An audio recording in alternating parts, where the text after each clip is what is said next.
There we go. Alright. We should be ready to rock and roll here. We're working on this bad boy here today.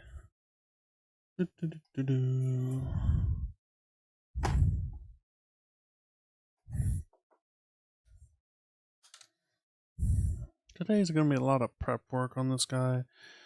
Deciding colors, some base coats, some airbrush, seam filling, stuff like that. Nothing too terribly exciting today. Hey, Amy Baldwin, how are you?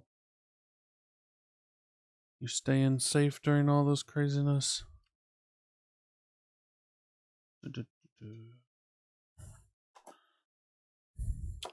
Nothing too crazy today.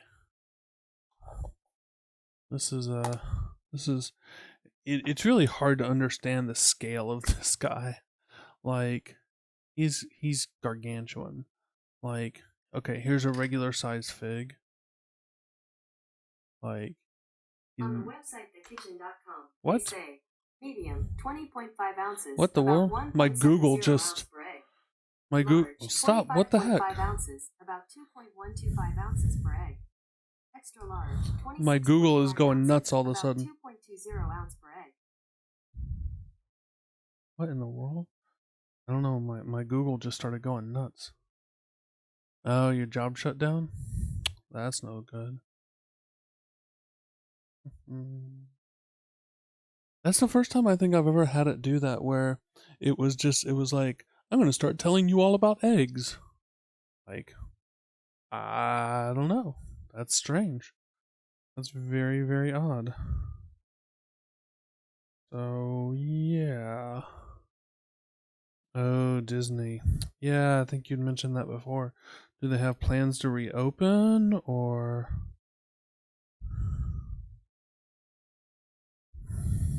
what's the deal there? I'm just kneading up some of this dough here. Some of this putty here. We're gonna use this to fill some gaps. One of the nice things about epoxy sculpt compared to some others like green stuff shrinks a little bit, so it doesn't do well if you try to prime over it before it's cured, because it'll cause a little bit of cracking and just a little bit of weirdness. Most of the time you're fine, but if you have any sizable anythings, you're gonna get some really weird things going on there. The nice thing about this, but this stuff doesn't shrink. So, what do you do for Disney? What is your role there?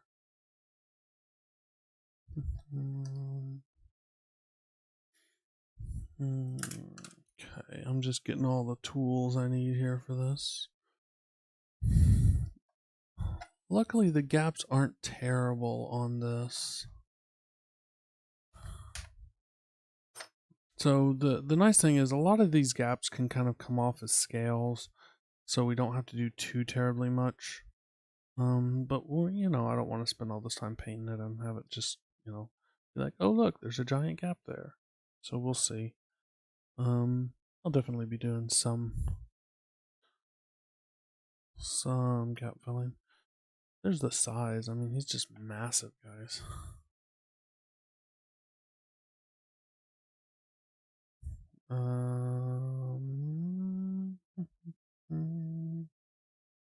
Okay, so I'm gonna take this and we're just gonna start Flame Tree Barbecue in Animal Kingdom. Interesting.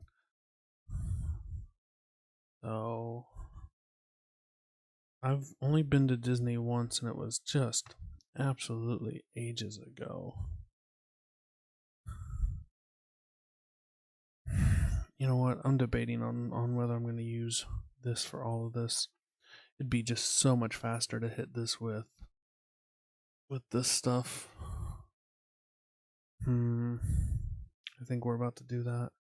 It'd just be so much quicker, because I can just stick this down in there. And I've never had a problem painting over this as soon as it's dry, but I've never really done enough to notice. So what I like to do is I'm just going to use this to fill these gaps, and then I'm going to come back with a wet brush and kind of press it down in, because we don't want just a solid smooth gap. It would look kind of weird, right? Because he does have scales there, so we just don't want there to be a big gap. So we're just going to take a wet brush then. I was looking at my art. I haven't glued. Yeah, that's the thing. Some of these models just have enormous gaps. This guy really isn't too bad. He could be much worse.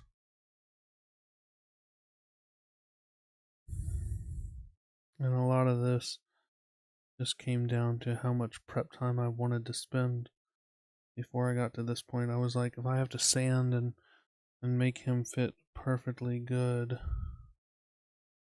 beforehand, then that's going to take quite a while. So I was like, you know what? I think I can just take, a few minutes and just gap fill and be satisfied with it. So this model's going to have a fair amount of texture and stuff like that, which means I don't really, it's got a lot of texture, it's got a lot of cracks and stuff like that. So I just don't have to worry about stuff being hyper smooth as far as this stuff goes. Just don't have anything that just looks silly. That's what we're going for. That was one of the big ones there. This kind of stuff right here, I think we're probably fine. Hey, Sam. How's your morning? What time is it? It's noon. How's your noon going over there?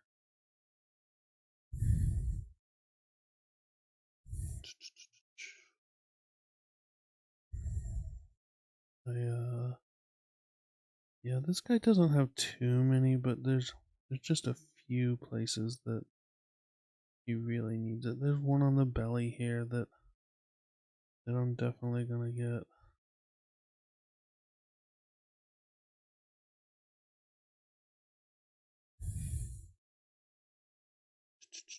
We just want to make sure that if I spend a chunk of time painting him, there's no visible seams. That'll ruin a paint job really quickly. How quick does that stuff? Quick enough. I am going to attempt to prime over it tonight. We may take 5 minutes and put it in front of the heater and let it go to town on that. It takes a while to dry rock hard, but it dries reasonably hard for reasonably thin layers relatively quick. If you've got thick layers, it definitely takes a little more. So, it's not my favorite product. I don't love it. But in this case, the thought of, even though I even got it out and rolled it out and was about to use it, the thought of using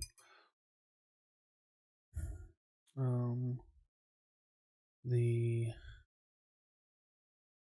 epoxy sculpt was just a little too much. I was like, I am just not in the mood to do these big long things, especially on a figure like this where there's already so much like scale overlap and stuff like that, that most of these, even if I didn't hardly do anything, you probably wouldn't notice them.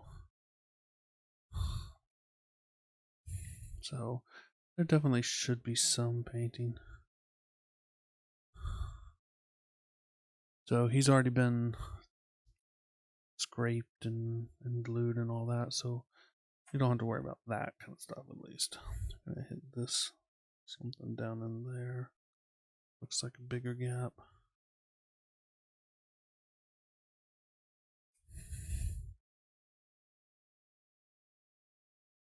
Just trying to hit most of the places here. Just don't want anything to look like, oh my gosh, what did you miss kind of thing.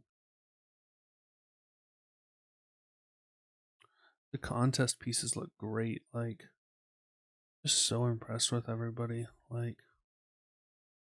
there's a lot of good work there.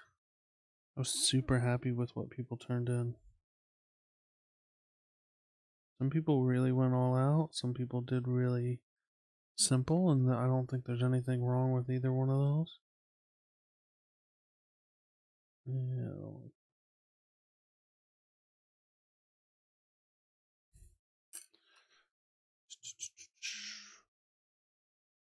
We'll see. As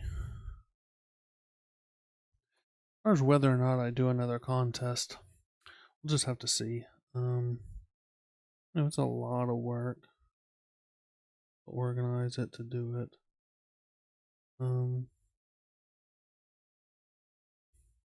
But I do just think there's a lot of value in it. So hopefully it all works out, and as long as nobody pitches a fit and gets bent out of shape about stuff, then I suppose I will probably do one again. How's the judging looking? Yeah, I was not expecting some, but that's the nature of of my page. Apparently, I'll be like, I'm sure I'll get 20 entries for blankety blank, and then like 80 show up, or like I do a giveaway, and I'm thinking, I bet I'll get 100 people for this, and like 2,000 show up. I remember one of my first giveaways. It was when beholders were pretty rare. You couldn't get the WizKids beholder hardly anywhere, and my local store has just never had a problem getting them. So I said, you know what? Since I don't really have a problem getting these, I'm just gonna buy one and I'll give it away. Give away this beholder. You would have thought I was giving away gold. Like, good gracious, I couldn't believe how many people were like, oh my gosh, you're giving away a beholder? And we're just, I think I had 2,000 or 3,000 people sign up for that giveaway. Like, that's just crazy. I've moved a little bigger brush. A bigger brush here will allow me to get a little smoother. Yeah, pretty much every con has been canceled. And if you're not canceled, people are going to be like, what the heck? Why are you not canceled?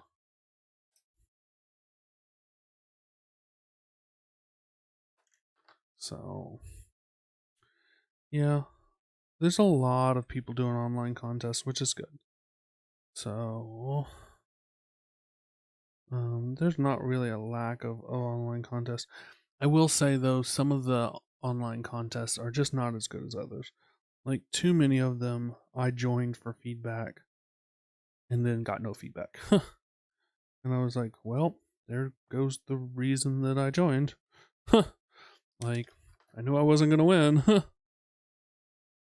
So, that's one thing that I'm really wanting to do with this one is prioritize giving people feedback. Because genuine feedback where somebody isn't necessarily just telling you that they love it, but they're critically looking at it and determining, what's good and bad and stuff like that is pretty hard to find.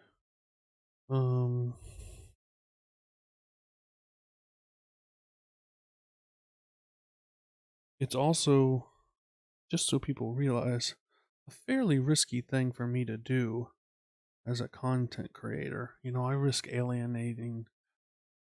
Oh, I hate Facebook like contests. I definitely risk alienating people by not pandering, and by, sorry, I didn't realize I was off camera. I'm just filling in the straw line. Sometimes the easiest thing, if you can get to it, is just to take your finger to smooth this. Okay, we're pretty much wrapping up here. Like I said, he didn't have a lot of bad places. I think we're gonna let him scrape off a little bit up here.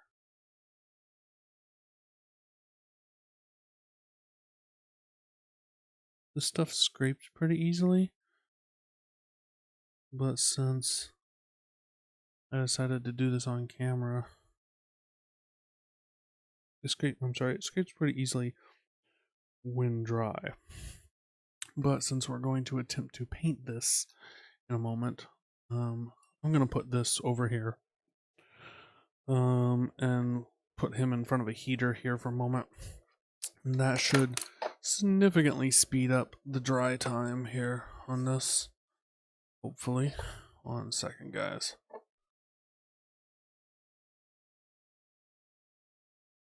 Alright, we got him in front of a little heater here. Yeah, so we'll just kind of chat here and we'll talk about colors and stuff like that. I'm not a fan of the Facebook like style either. I've often seen things that were better painted, outdone by something that just had one cool feature. And that's just the style, the name of the game. You kind of have to know that going in. Like if you do OSL, you automatically are going to do better than somebody else. It may not win, but you'll definitely do better just by having something like OSL, just because it's got that kind of ooh-ah factor to it. So on a Facebook like style, you know, that counts for a lot. On a judge competition, it actually still helps because, you know, it's difficult to do that well, so you get some points per se for executing an advanced technique well. So I'm not going to say it has no value, even in that kind of situation. Just a second, I'm putting away some paints, guys.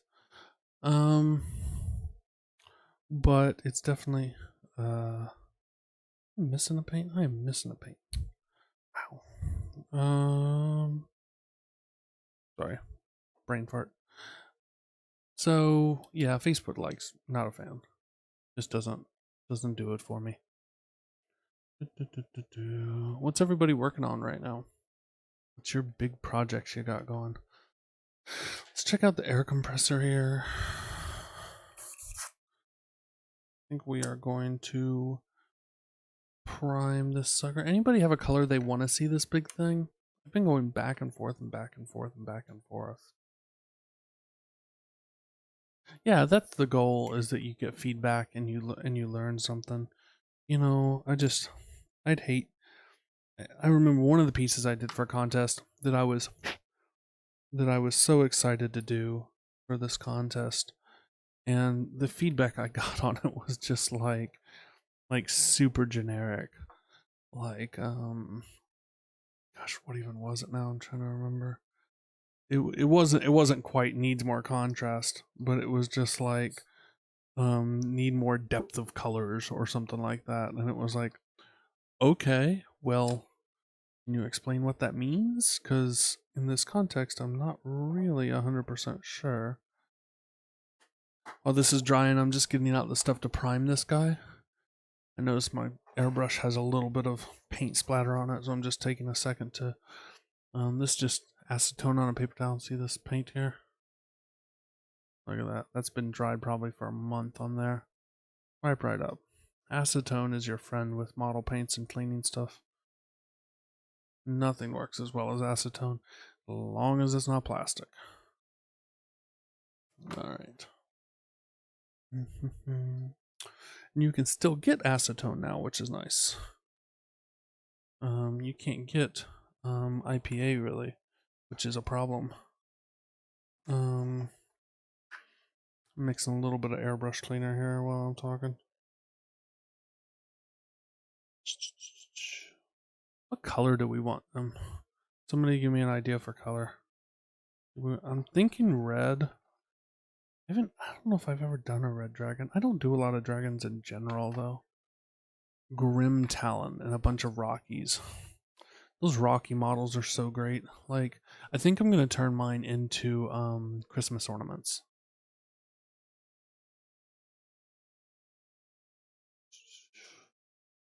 What model is this guy? This guy that we're working on? This is the Delani Depth Dragon from Artisan Guild. So it is a really expensive way to do this.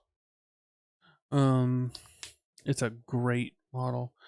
So you can, if you have a 3D printer, you can print it off yourself from Artisan Guild. If you don't have a 3D printer, there's like a ton of Etsy sellers who are licensed sellers for their products.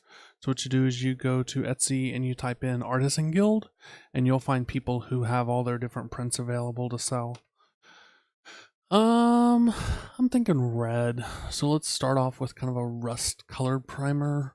This red brown primer probably worked pretty good. Let's do that. Save myself some steps here.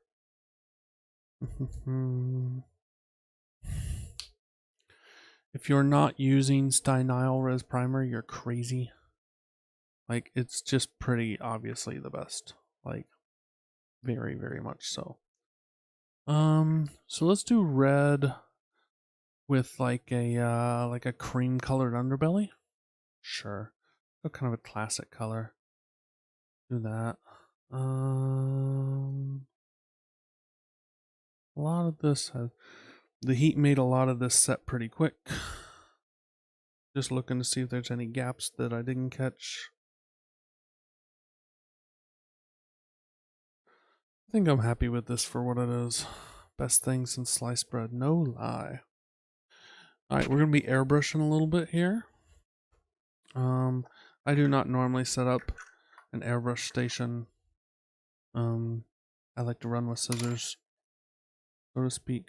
Guys, like, I have a crazy amount of airbrushes right now. It's kind of ridiculous. This is the Grex PS290, which is, no, 990? No, 290.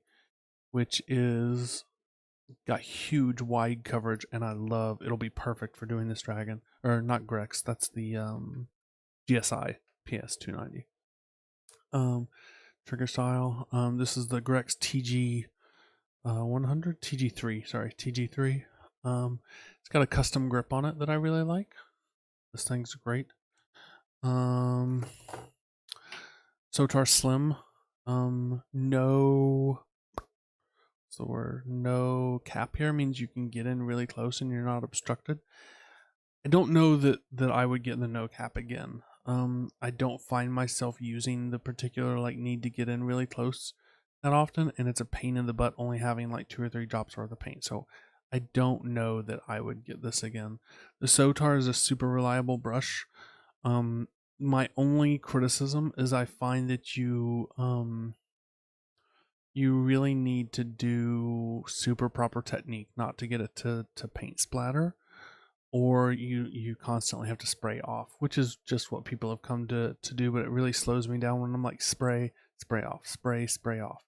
And the trigger style and some other style ones don't really have that problem as much. This is a friend let me borrow this, Cindy. If you don't follow Cindy over in Cindy's mini painting group, like, look it up. It's one of the best little groups out there. This is an Iwata CMB. This is like a $500-600 brush, maybe more. This is super expensive. This is like their top of the line Micron side feed. She sent it to me just to play around with. It's a nice brush. I like it okay. For what I do, I can't imagine spending this. She was doing high-end custom dolls when she got this, so she got that to learn with it. The trigger's pretty stiff on this one, and I think though that's just the setting here that needs to be changed, but it's stuck, and I don't want to risk breaking this on somebody else's. I think this airbrush just needs a little love. Then we have, this is the PS 990, I think, right? No, 770. PS 770. This is basically like this level of brush as far as being a super top end high end brush, but at a much cheaper price. They're produced in the same factory to pretty much the same standards. You're just paying for a name brand on the other one, but this one's gravity fed, obviously. It just feels super nice in the hand. This feels like a luxury product. It just really is. It's a very nice brush. I haven't had a chance to do a lot with it, but if you need like really super precise, really thin paint, this is a really good recommendation. It's a heck of a lot cheaper than the the equivalent one, but you gotta kind of need a really top end, really precise application of paint. This is, I have a lot of airbrushes right now, guys. This is the Badger Patriot Extreme. This guy has been regulated basically. There's nothing wrong with it. It's a fantastic brush. I just like the trigger style better for a lot of things right now, just due to some hand pain and whatnot. But this guy basically is doing clear coats, metallics. It's kind of a beater brush right now, which is fine. Everybody needs kind of a beater brush, something you can spray through, and just not have to worry about it. So it's not like I'm trying to shove fruit through this thing like tangerines and whatnot. But yeah. So I got one more airbrush to show. This is the Hansa 281. This is a really interesting brush. It reminds me a lot of the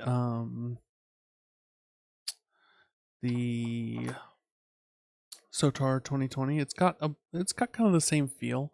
The pencil trigger here is way forward style. This is an extreme detail brush. But the cap is removable, which is nice, so you can kind of get that whole 1 or 2 drop if you need to get in real close, while also having some of the options of a larger cup. Sorry, I realize this one's a little dirty. I'm cleaning something here on it. That is super dirty right in there. Just a second, I'm trying to multitask here. The interesting thing about the Hansa brush that I like, that I like better than the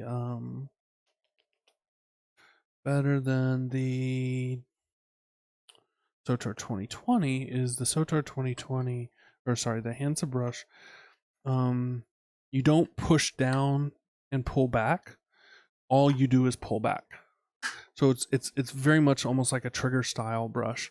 So there's no push down and pull back. When you pull back, the first little bit of pull starts the air, and then the rest does the paint. So it's not a single action, it's a double action. But what that means is that when you let go, the action always becomes air, paint, paint, air. Okay. You get splattering with airbrushing when you're back here and you just let go on a standard double action, because then what happens is the air cuts off before the paint, so it starts collecting around the tip. So you can get rid of that by either always maintaining really good airbrush control and always coming back and forth and press down, go back, go forward, release. So that's what you have to do on a normal airbrush is down, back, forward, up, down, back, forward, up. Otherwise paint starts to collect up here, and when you spray, it'll splatter on your model. You either do the correct technique I was saying, or before you go to spray on your model, you over on the side, and that just got really annoying for me.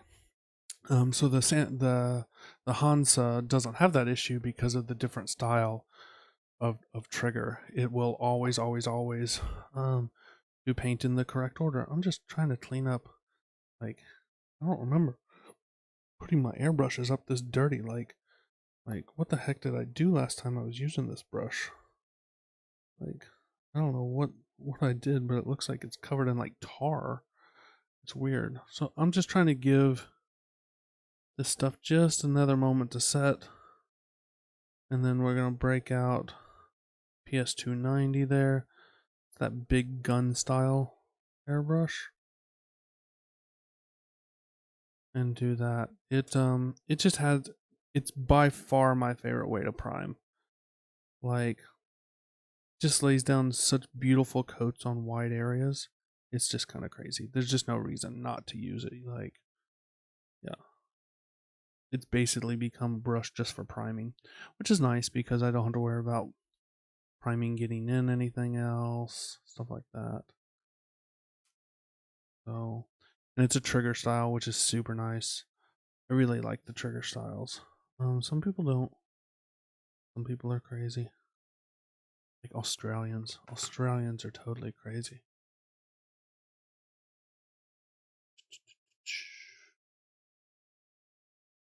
So I think we're about ready for priming this guy. Then we will see what happens here. So I've decided on red. All right, reassemble this guy here, put him back up, and then go to town here.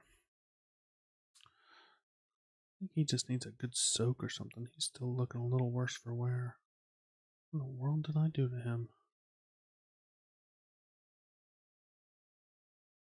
I'm gonna have to figure out what's on him. Sucks, he's a fairly new brush. Alright, so this guy. This is the PS290. A great little brush. Highly recommend if you're doing airbrushing. So we're just gonna take this moment here to talk about airbrushing a little bit. If you're working on a piece like Big Dragon here, it'll save a crap ton of time. Highly recommend it. It's just another skill to pick up. You know, it's not anything too scary. Just something new. So air source, paint. What happens is the paint flows in through here along a needle, travels here, and then it flows into this tip area down here. Air comes out. It mixes right at the very end of the tip here. And as it comes off the edge of the needle, the air sprays it off the edge of the tip of the needle, basically. There's some other forces there. I'm just not going to get too scientific. It sprays it off the tip of the needle for all intents and purposes. And then produces that cone. It actually travels along the path of the needle, but we're not gonna worry too much about this. So this one has a fan cone on it. So what happens is if I adjust it this way, you can see that that's vertical. What it means is it's going to spray a horizontal fan. I'm trying to think, which way do I want for this? I think horizontal is probably the way to go here. It's going to allow me to cover a lot of area much quicker. I'm going to throw on some gloves because I really don't want to spray on my hand. There's really not a great way. I've been debating a lot on how to hold this dang dragon so that I don't spray my hand, but I just don't know. Give me 1 second. I'm gonna go grab some gloves and then I will be right back. It'll be 2.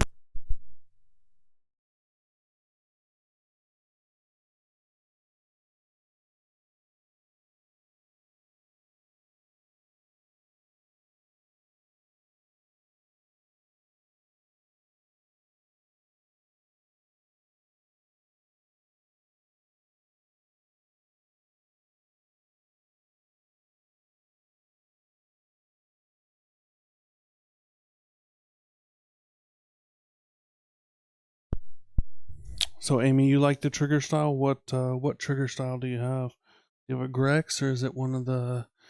There's a few different companies that make half decent trigger styles.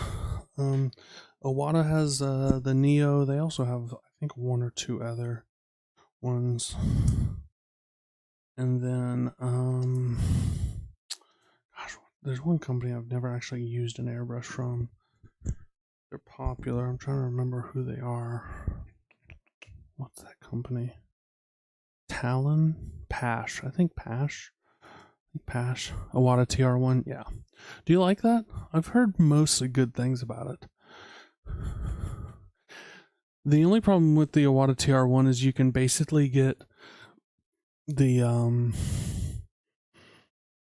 PS, I think 270, which is the little brother of this guy, for pretty much the same price as the Iwata TR1. It might even be a little bit cheaper, and it's a much more high quality product. Like these things are like super high quality, but I've heard really good things about the TR1. Oh, nice. Whenever you get the 50% off, that's great. So, Miss Neolitha, you've had a one for 2 years and you never even fired it up, huh? That hurts my soul just a little bit. Alright. We're about to, let me see what I'm running here. Yeah, we'll turn this down just a little bit. Yeah, that'll work. I'm about 25 or so PSI. Yep. Oh, actually I forgot. When I'm using this when I'm using this with the fan nozzle here, you actually need to run it a little higher, just because it's so much paint going through it. If you pick up a little bit of noise of my compressor, I'm sorry. It's probably going to be on a lot during priming this, just because it's going to be a lot. I don't normally run with the cap on it, but when I'm doing something, we're going to be turning around so much, I will put the cap on, just because I really don't want to like accidentally tip over and paint myself. I've been debating a lot about how to hold this to paint it, and I've come to one conclusion. There's no great way to hold this model to paint. Like, there's no great place to put a rod somewhere. There's just no great way to paint this guy. Alright.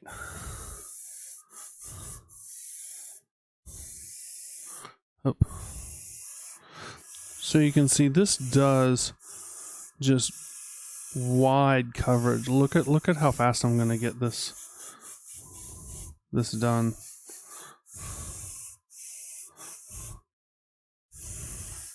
Like, it's almost like having like a spray can. It's so...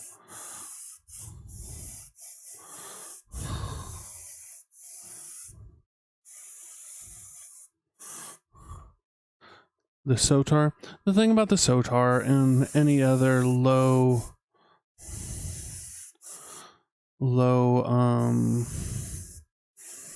what's the word I'm looking for?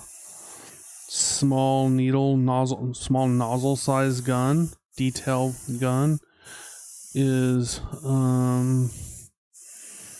you really have to have very thin paint. And then I really recommend just real micro bursts with it. Like you should be doing just real small bursts with it. It's a great gun. It's very much not a general purpose gun. All right, we're gonna see how much of this other side we can do now before I have to let this dry.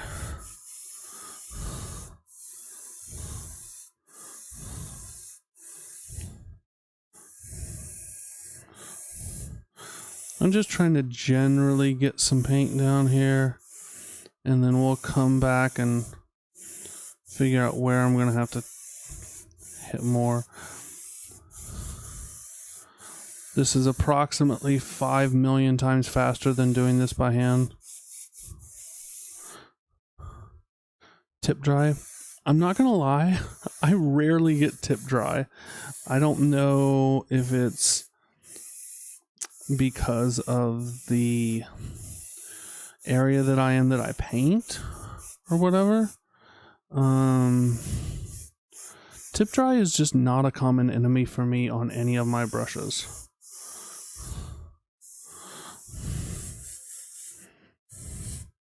It can definitely be related to what your thinning medium is. I can tell you that. Also, what particular paints you're using. Some paints more than others. I also tend to shoot very thick paint. Alright, we're going to lay him down for just 1 second and hope that I didn't just completely... Alright, we're going to have to let him mostly dry. How am I doing on paint here? We're almost out of paint. I put a crap load of paint in there and we are almost out.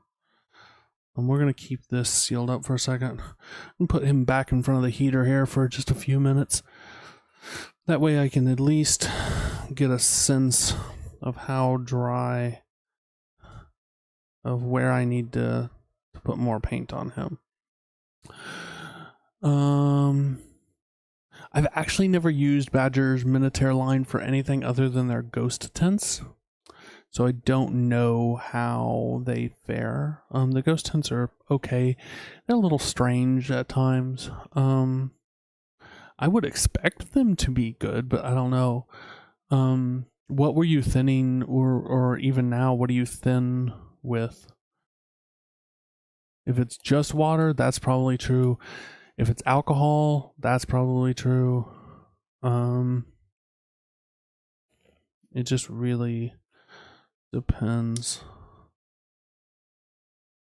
At least one painter, Aaron Lovejoy, he thins with alcohol. He loves it because it makes everything dry super fast, which is true, but it also means you're going to get tip dry. And he blows it at a very high PSI, so he does get tip dry. He's like straight out of the bottle. If I have to thin it, it's only going to be with alcohol, and he doesn't like to thin it at all. So Aaron runs with scissors, but I mean, you can't argue with the results. That dude's an amazing artist. And then you've got like Sergio Calvo, who's on the exact other end of the spectrum, who shoots like the lowest PSI that he possibly can. And yeah, alcohol with Minotaur through a Sotar 2020 is definitely going to tip dry. I bet that probably was super frustrating. I bet that tip dried almost instant. Sergio only glazes with it. That's correct. Yep. They're very different techniques. Like how he uses it and how Aaron and other people use it, very different techniques. So I took Sergio's weekend shop. I got to show him all around Atlanta. That was a lot of fun. But yeah, he only glazes with it, and he'll spend like an entire day just airbrushing glazes, like a whole day of nothing but glazes. Oh, Frankie Michenko, you were at his Atlanta workshop? I was there too. So we have met. So, yeah, that's cool. It's a small world after all. Yeah. So Reaper now. Reaper airbrushes fairly well. It needs some thin. I don't think it airbrushes out of the bottle perfectly. Some people will say that it does, but I personally don't find that it does.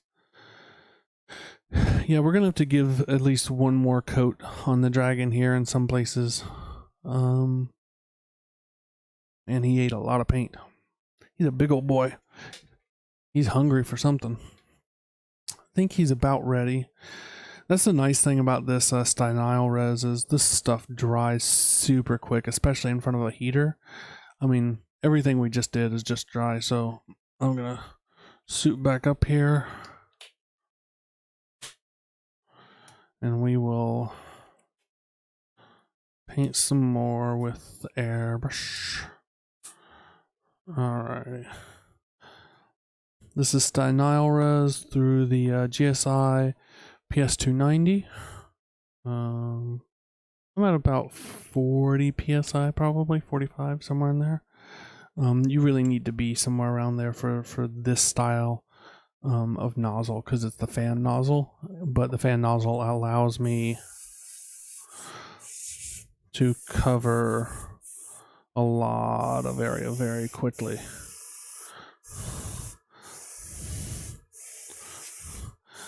And doing quicker base coats and quicker things also generally means that they go down smoother.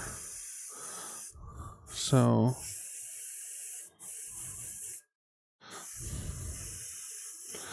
one thing I don't like about a lot of the seam filling products is even when painted, they're often like stark white or whatever. Like, they can be somewhat troublesome sometimes to cover with paint.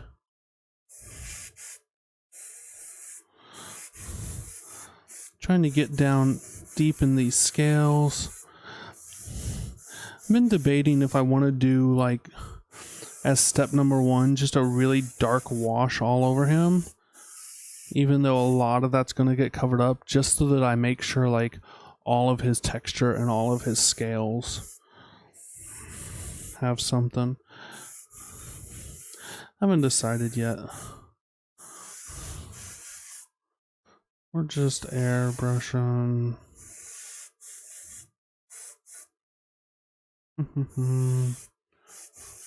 The other thing, if you're going to be holding a model like this, one that just really is too big to mount on anything, too big to handle any other way, you'll save a lot of frustration if you wear gloves. Not just because of paint on your hands, but because the oils on your hand won't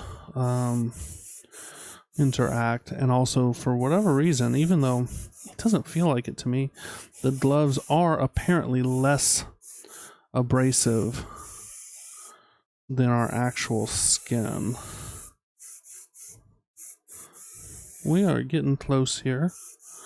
We almost have him nice and solid. I don't always do super solid prime coats where they're super opaque. Sometimes if I'm just doing something that I'm going to be mostly painting over, it just really needs a thin layer, because that's all primer really is just a thin layer to chemically bond the paint to.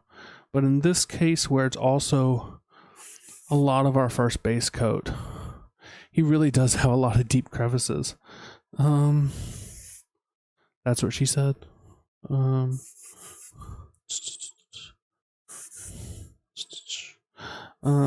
You know, and a thing where it's also our first our first base coat, then we really want to make sure that we're starting with a good foundation. But man, he looks sick. All right, we're gonna give him a little bit of time to dry. He won't take long here though. He's looking good. Nice thing about these 3D printed things is that, man, primer adheres so well to them. Like, goodness gracious. All right, we got a little bit of paint left. We're going to try to rescue it, because there's more than I wouldn't feel comfortable dumping out. Got a little dropper bottle here. We're just going to suck it back up and toss it back in. Then we get the fun task of cleaning. The one thing that I like about Badger airbrushes compared to many others, I think they're easier to clean. I do. Because they don't have a removable cup, the bottom of the paint area is much, much smaller. And I think that lends itself, or is much, much larger. Like the base well of the cup is much, much larger. And I think that they're much easier to clean for that reason.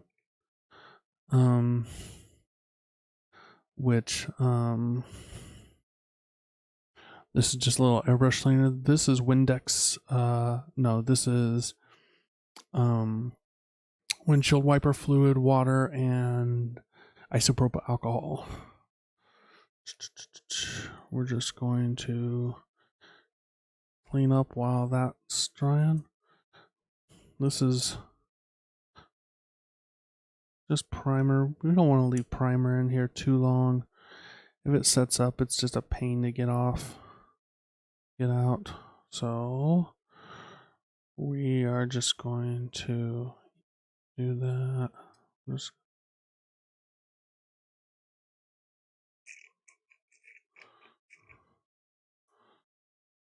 Okay. I was asking for trouble just leaving that off, wasn't I? Alright. Just gonna take, you know what? I think we might have left it. I think we got a little tip clog there. Yeah, I left that a little too dry, a little too long there. So we didn't get so much as a tip dry as a partial clog there by the tip. I'm just gonna take that, and that should do it right there. This has a really strange tip in that the tip is basically blunt. Like there's no real point on it. And that's because this tip is not meant for detail work. You cannot do detail work with this tip. This is a broad coverage airbrush gun only. It will not do any detail work at all. But when you do as much airbrushing as I do, it makes sense to have some specialized guns. Like, a lot of the work that I do is airbrush.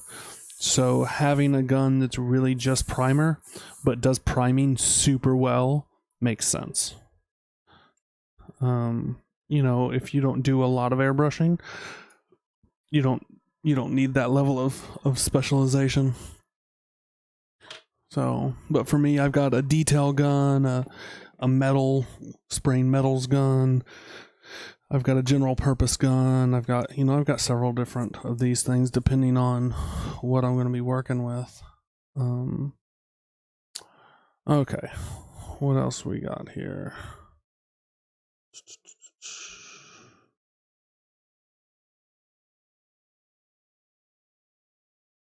Alrighty.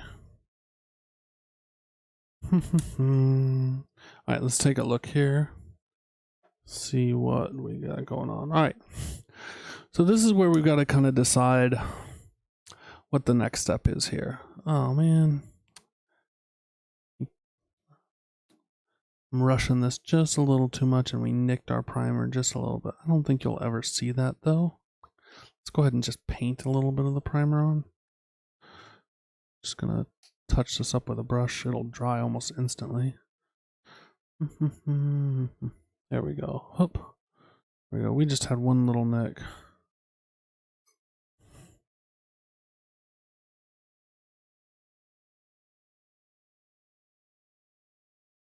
Okay.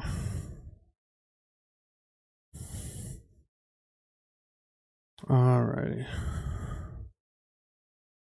Let me see. Is there anywhere else? Let me get up. Nope, we didn't get down in here. Down by his tail, we missed a few spots. This is a good time just to look around. Is there any spots that the airbrush didn't do well? A lot of time the airbrush doesn't get deep crevices well, and they do need some manual help. The 290 though has such a good spray though that normally it does fine. I don't normally have to do much in the way of touch up. All right. He's got a little craggy rock that he sits on. We're gonna do that separately.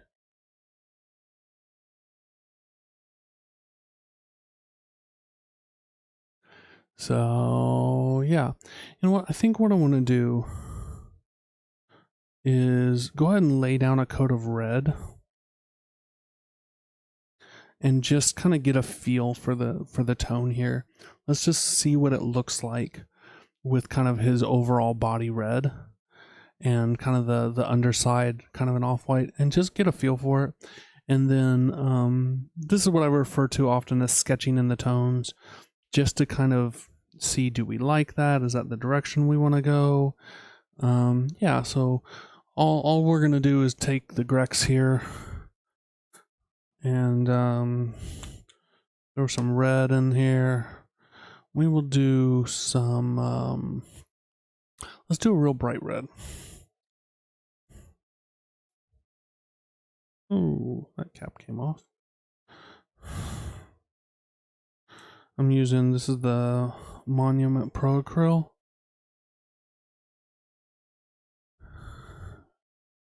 They have really good colors. And they airbrush really well. I really like their reds, their oranges, not tangerine. We had a whole tangerine episode, I swear.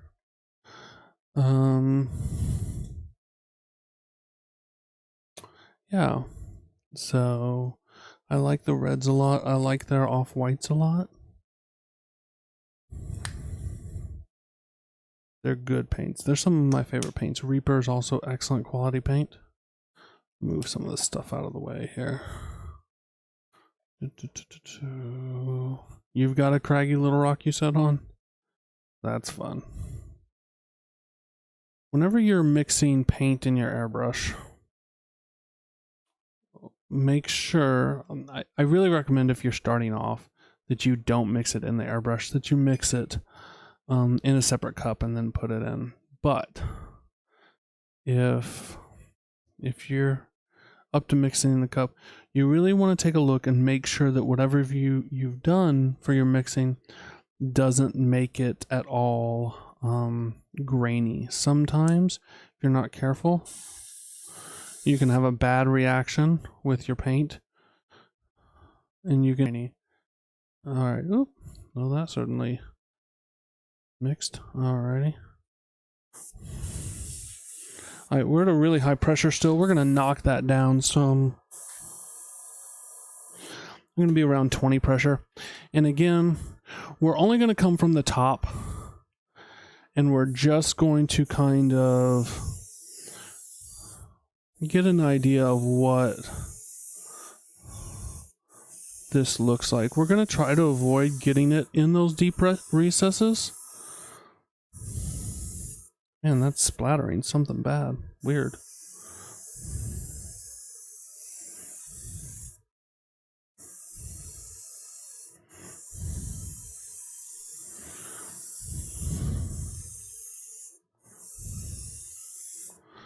Yeah, so you can see we're starting to get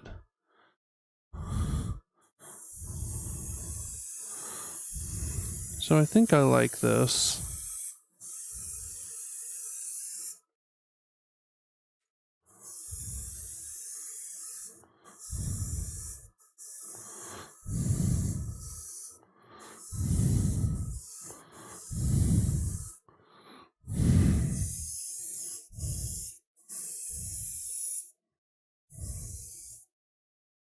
Okay. This is just kind of outlining how it's approximately going to look, right?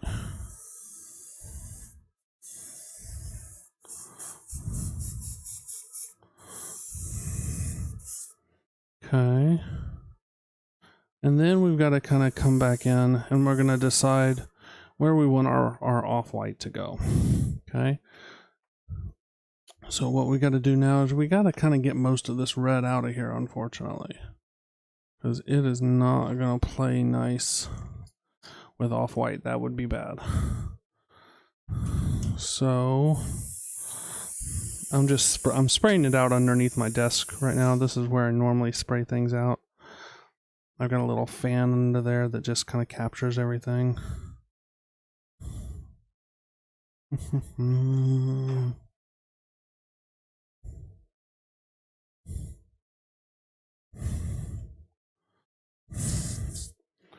We're gonna spray until we're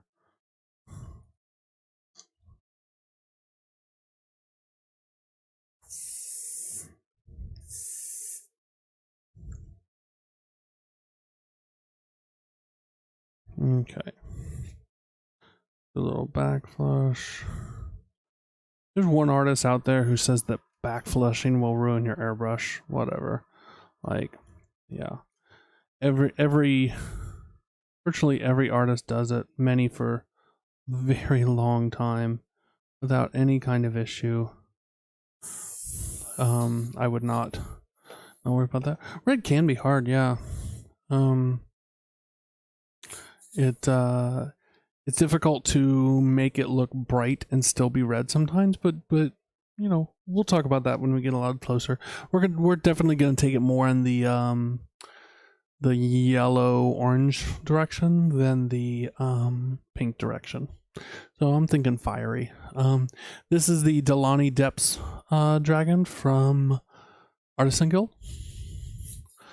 All right, let's just throw down some kind of a neutral off-white. I don't want it to be super bright. Let's go with like I think ivory's a little brighter than I want. Let's do this olive flesh tone. You know what? Let's not even go that bright. I don't want to go that bright. Let's do golden brown here.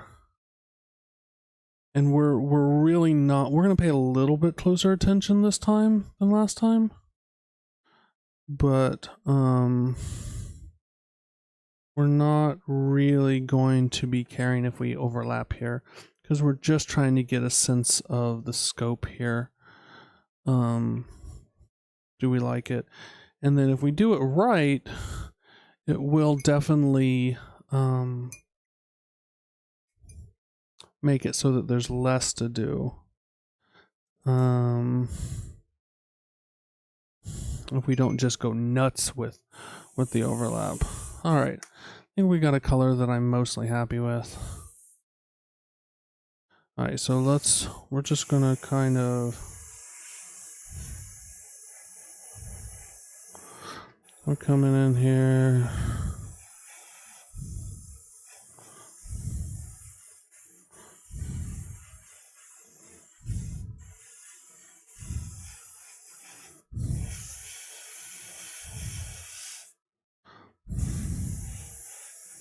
Again, we're not having to worry about being real careful right now.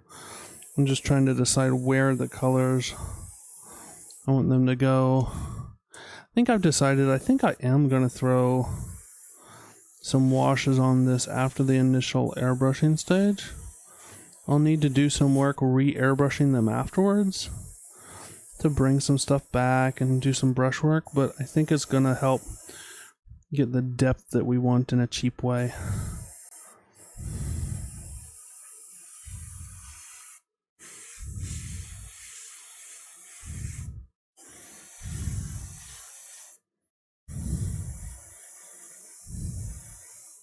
I think washes are... Oh man, I didn't put the cap on and I just spilled paint all over myself. I even gave a lecture earlier about putting the cap on, didn't I? Put the cap on so you don't spill paint all over yourself. Well, Captain Obvious.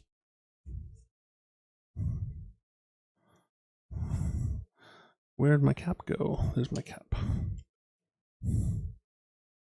Okay. So you can see we're just working on this. We got one big paint splatter there. Not really sure where that came from. It might have come from...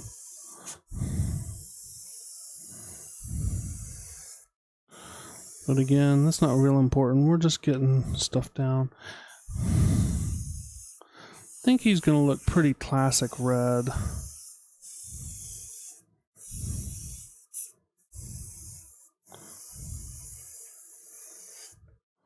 Let's do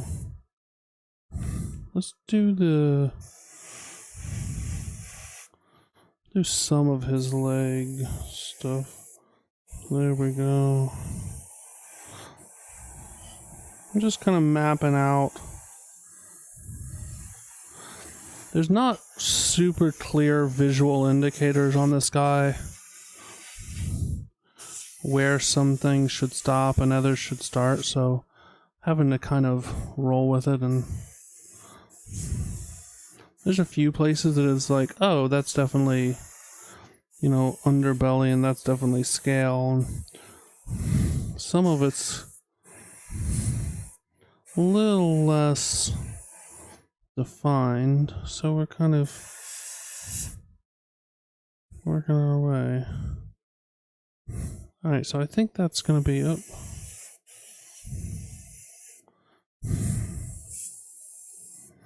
I think that's overall going to be... What do we think?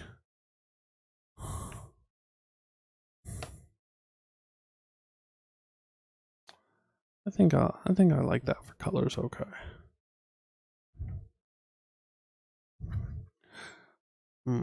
Alright, so what we're going to do is we're going to start building layers of depth here. So we're going to take this same color. I'm almost going to Zenithal, and then we're going to come back with a red over top it.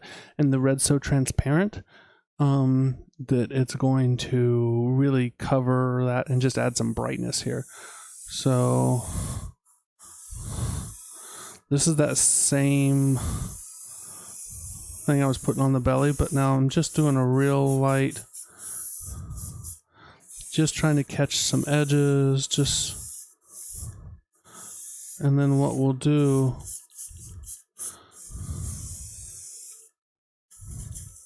yep, alright, now that that ran out, that turned pink, which is bad, except for we're gonna hit it with, we're gonna clean this out because this is really opaque. So you need to start thinking at some point about colors being opaque and transparent. That will really help your painting as well. That golden brown, that white, off-white that we had, super opaque. So the reds are super transparent. So we don't really want to, if we're going to be putting some red back over this, we don't want to have any of that that red. We don't want to have any of that opaqueness left in there. It's not going to go well. We're going to try, I don't know that I've ever airbrushed it. We're going to try some of the Chimera red in here. Hopefully this reacts well with this. I think it does. I feel like I've tried it one time. I hope there wasn't a reason I only tried it one time. Yeah, I think it's mixing fine. I use the Vallejo airbrush thinner. Sorry guys, just okay.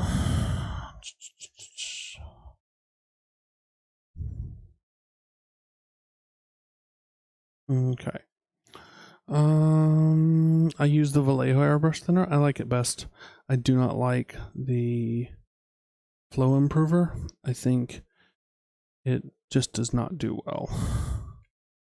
I think it slows down the drying too much and a few other things. All right, so we've got this dusty look. We're going to come back over it with some really intense red now. And it should spike our intensity going over some place that has some more white to it. Not to mention this is just a super intense red.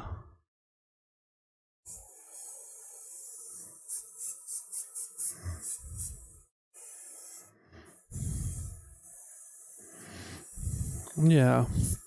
So this is kind of having that effect where we're getting just really bright red here. And that's because we put down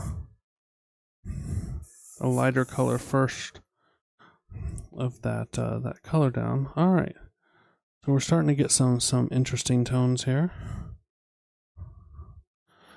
Now, alrighty, let's add a little bit of orange in the mix.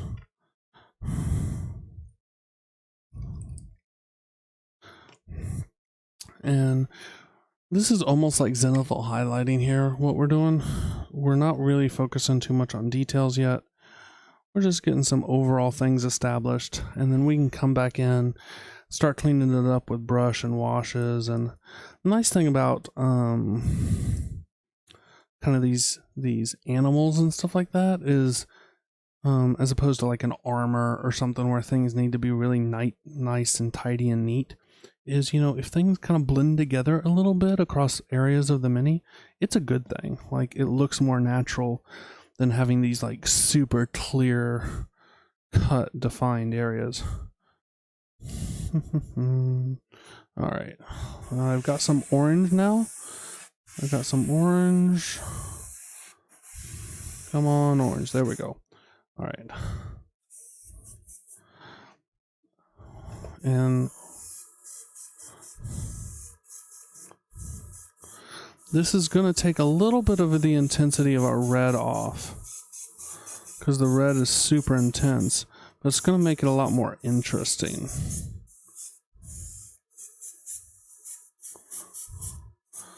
Like I said, if we get some things where this shouldn't go, it's not a big deal. If we don't do everything, it's not a big deal. It's all about creating layers here of depth, of interest.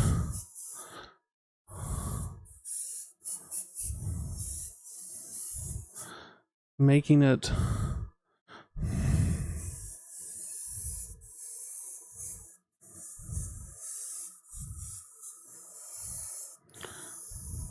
just a lot more visually interesting. All right. Like I said, we can always come back with more.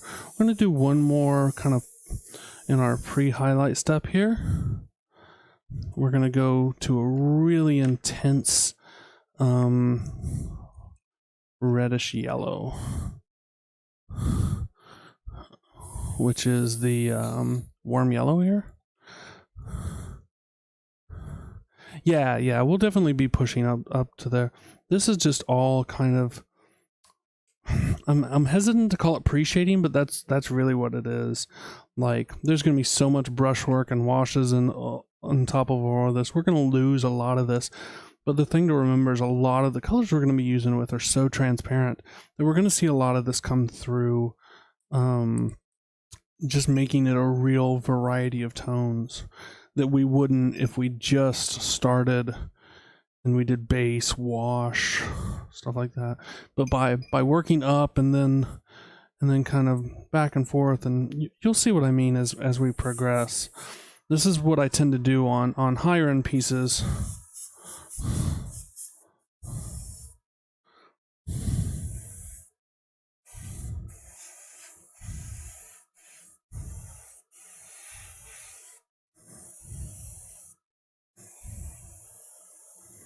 Sorry.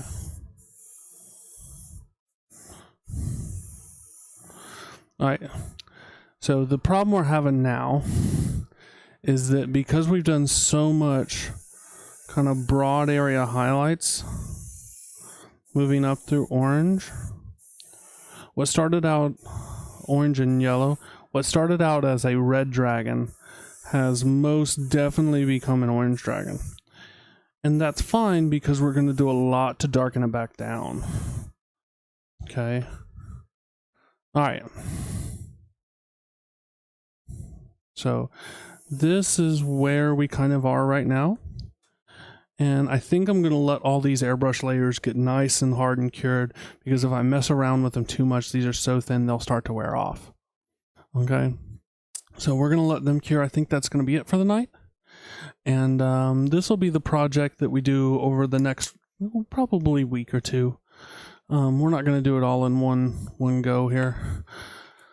The other thing I'm going to be painting this week is the Pirate Anne Bonnie from Lovecraft Miniatures. They're about to release a new pirate Kickstarter, and big fan of pirates. You know, as much as you can be a big fan of people that rape and murder and pillage and all that kind of stuff. So yeah, so I'm going to be working on that guy. That should be fun. Like, it really should be. I'm looking forward to it. Anne Bonnie is my wife's probably second favorite pirate. So it's I don't know.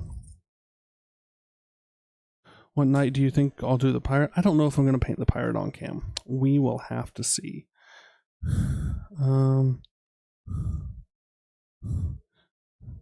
think I scratched my Grex. Like, in a pretty major way.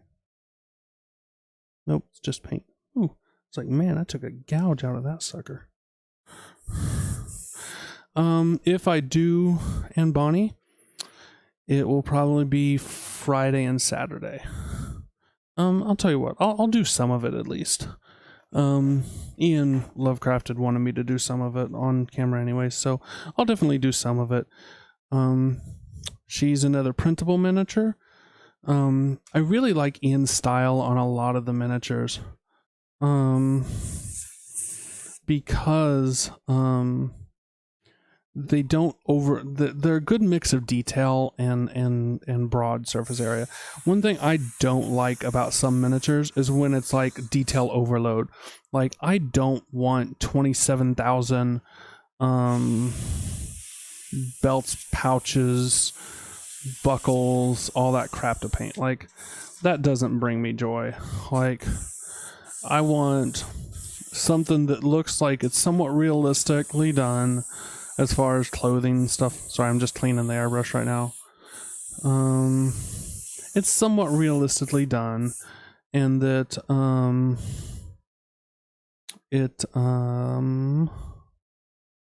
you know, I don't feel like I'm painting the same thing 27,000 times. when there's a good amount of surface area that's just kind of left open, I think of it more as a canvas, and it allows me to do kind of more interesting things than if it was just little splashes of area mixed in with overwhelming amounts of detail. I'm looking for my paint cap. Did I lose it again? I keep losing this dang paint cap. It's not a big deal right now, but I would like to know where it's at. Alright, I'm going to put it aside for the moment. Alrighty. Yes, I can't do Kingdom Death. First of all, I just don't like the poses. Like, they're just hyper-sexualized to me to a point that it just looks ridiculous. Totally no offense to people that do. I think it's great that we have such a huge variety of things out there for people with miniatures, that some people really like one thing, some people really like another, and that we have all those different options. That's fantastic to me. But you will probably never see me paint like a Kingdom Death pinup on this channel. No, it's not my cup of tea. This is going to drive me nuts about this paint cap.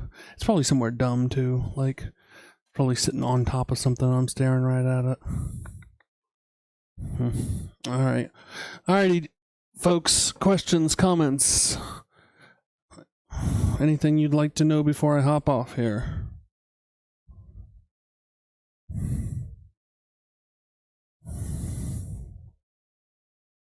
Alrighty. Everybody have a good one. Stay safe. Don't do anything I would do. All right.